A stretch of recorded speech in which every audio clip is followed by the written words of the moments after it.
The Waking of Helen. By Lucy Maud Montgomery. Robert Reeves looked somewhat curiously at the girl who was waiting on him at his solitary breakfast. He had not seen her before, arriving at his summer boarding house only the preceding night. It was a shabby farmhouse on the inland shore of a large bay that was noted for its tides, and had wonderful possibilities of light and shade for an impressionist. Reeves was an enthusiastic artist. It mattered little to him that the boarding accommodations were most primitive, the people uncultured and dull, the place itself utterly isolated, as long as he could revel in those transcendent sunsets and sunrises, those marvelous moonlights, those wonderful purple shores and sweeps of shimmering blue water. The owner of the farm was Angus Fraser, and he and his wife seemed to be a reserved, uncouth pair, with no apparent interest in life save to scratch a bare living out of their few stony acres. He had an impression that they were childless and was at a loss to place this girl who poured his tea and brought in his toast. She did not resemble either Fraser or his wife. She was certainly not beautiful, being very tall and rather awkward, and dressed in a particularly unbecoming dark print wrapper. Her luxuriant hair was thick and black, and was coiled in a heavy knot at the nape of her neck. Her features were delicate but irregular, and her skin was very brown.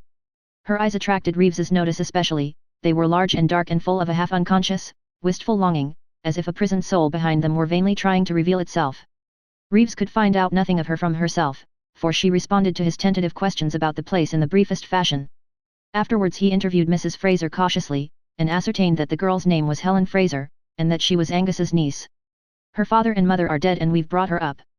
Helen's a good girl in most ways, a little obstinate and sulky now and then, but generally she's steady enough, and as for work, there ain't a girl in Bay Beach can come up to her in house or field. Angus calculates she saves him a man's wages clear. No, I ain't got nothing to say against Helen. Nevertheless, Reeves felt somehow that Mrs. Fraser did not like her husband's niece. He often heard her scolding or nagging Helen at her work, and noticed that the latter never answered back. But once, after Mrs. Angus's tongue had been especially bitter, he met the girl hurrying along the hall from the kitchen with her eyes full of tears. Reeves felt as if someone had struck him a blow. He went to Angus and his wife that afternoon. He wished to paint a shore picture, he said, and wanted a model. Would they allow Miss Fraser to pose for him? He would pay liberally for her time. Angus and his wife had no objection. They would pocket the money, and Helen could be spared a spell every day as well as not. Reeves told Helen of his plan himself, meeting her in the evening as she was bringing the cows home from the low shore pastures beyond the marsh. He was surprised at the sudden illumination of her face. It almost transfigured her from a plain, sulky-looking girl into a beautiful woman. But the glow passed quickly. She assented to his plan quietly, almost lifelessly. He walked home with her behind the cows and talked of the sunset and the mysterious beauty of the bay and the purple splendor of the distant coasts. She listened in silence. Only once, when he spoke of the distant murmur of the open sea, she lifted her head and looked at him. "What does it say to you?" she asked. "It speaks of eternity." "And to you?" "It calls me," she answered simply, "and then I want to go out and meet it, and it hurts me too. I can't tell how or why. Sometimes it makes me feel as if I were asleep and wanted to wake and didn't know how." She turned and looked out over the bay. A dying gleam of sunset broke through a cloud and fell across her hair. For a moment she seemed the spirit of the shore personified, all its mystery, all its uncertainty, all its elusive charm. She has possibilities, thought Reeves. Next day he began his picture. At first he had thought of painting her as the incarnation of a sea spirit, but decided that her moods were too fitful. So he began to sketch her as waiting, a woman looking out across the bay with a world of hopeless longing in her eyes. The subject suited her well, and the picture grew apace. When he was tired of work he made her walk around the shore with him, or row up the head of the bay in her own boat.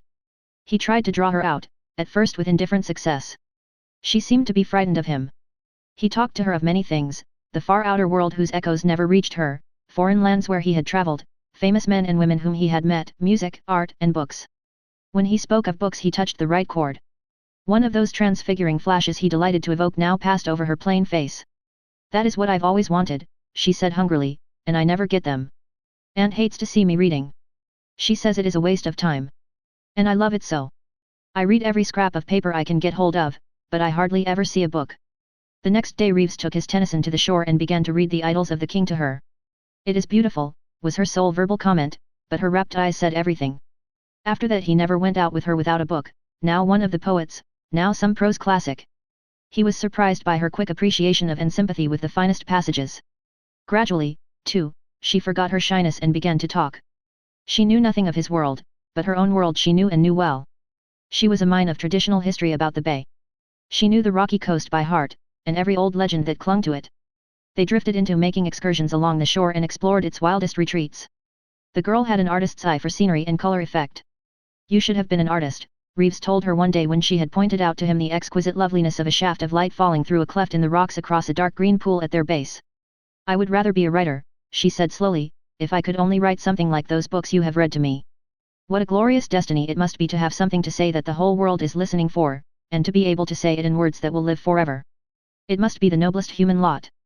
Yet some of those men and women were neither good nor noble, said Reeves gently, and many of them were unhappy. Helen dismissed the subject as abruptly as she always did when the conversation touched too nearly on the sensitive edge of her soul dreams. Do you know where I am taking you today? She said. No, where? To what the people here call the Kelpie's Cave. I hate to go there. I believe there is something uncanny about it, but I think you will like to see it. It is a dark little cave in the curve of a small cove, and on each side the headlands of rock run far out. At low tide we can walk right around, but when the tide comes in it fills the Kelpie's Cave. If you were there and let the tide come past the points, you would be drowned unless you could swim, for the rocks are so steep and high it is impossible to climb them. Reeves was interested. Was anyone ever caught by the tide? Yes, returned Helen, with a shudder. Once, long ago, before I was born, a girl went around the shore to the cave and fell asleep there, and the tide came in and she was drowned. She was young and very pretty, and was to have been married the next week. I've been afraid of the place ever since. The treacherous cave proved to be a picturesque and innocent-looking spot, with the beach of glittering sand before it and the high gloomy walls of rock on either hand.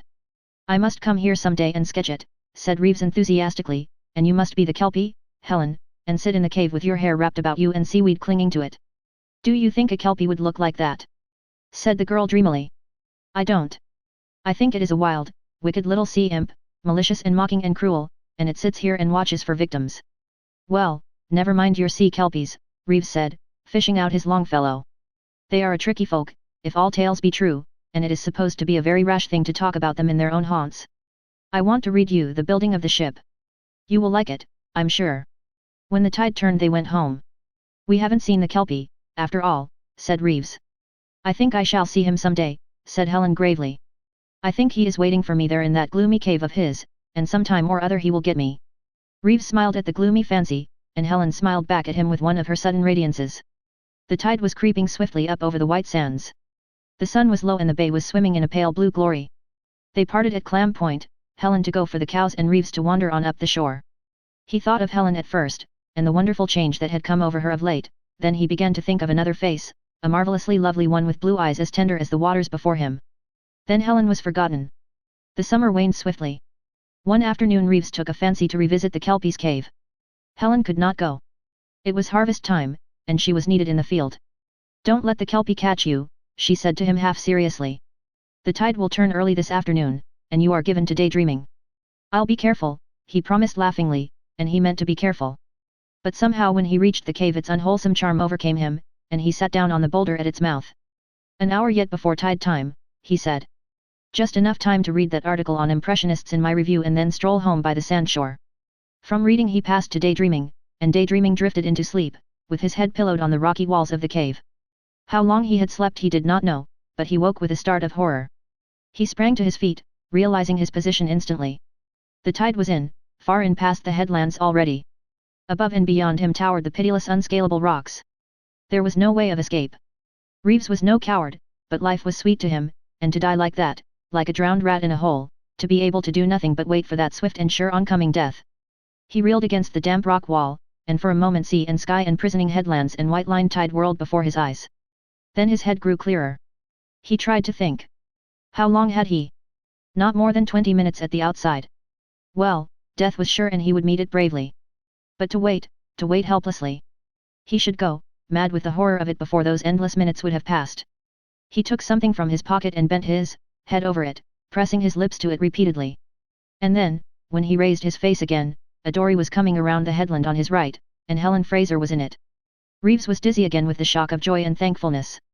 He ran down over the little stretch of sand still uncovered by the tide and around to the rocks of the headlands against which the dory was already grating. He sprang forward impulsively and caught the girl's cold hands in his as she dropped the oars and stood up. Helen, you have saved me. How can I ever thank you? He broke off abruptly, for she was looking up at him, breathlessly and voicelessly, with her whole soul in her eyes. He saw in them a revelation that amazed him. He dropped her hands and stepped back as if she had struck him in the face. Helen did not notice the change in him. She clasped her hands together and her voice trembled. Oh, I was afraid I should be too late. When I came in from the field Aunt Hannah said you had not come back, and I knew it was tide time, and I felt somehow that it had caught you in the cave. I ran down over the marsh and took Joe Simmons' dory. If I had not got here in time. She broke off shiveringly. Reeves stepped into the dory and took up the oars. The Kelpie would have been sure of its victim then, he said, trying to speak lightly. It would have almost served me right for neglecting your warning. I was very careless. You must let me row back. I am afraid you have overtasked your strength trying to cheat the Kelpie. Reeves rowed homeward in an absolute silence. Helen did not speak and he could not. When they reached the dory anchorage he helped her out. I think I'll go out to the point for a walk, he said. I want to steady my nerves. You must go right home and rest. Don't be anxious, I won't take any more chances with sea kelpies. Helen went away without a word, and Reeves walked slowly out to the point. He was grieved beyond measure at the discovery he believed he had made. He had never dreamed of such a thing. He was not a vain man, and was utterly free from all tendency to flirtation. It had never occurred to him that the waking of the girl's deep nature might be attended with disastrous consequences. He had honestly meant to help her, and what had he done? He felt very uncomfortable. He could not conscientiously blame himself, but he saw that he had acted foolishly. And of course he must go away at once. And he must also tell her something she ought to know. He wished he had told her long ago. The following afternoon was a perfect one.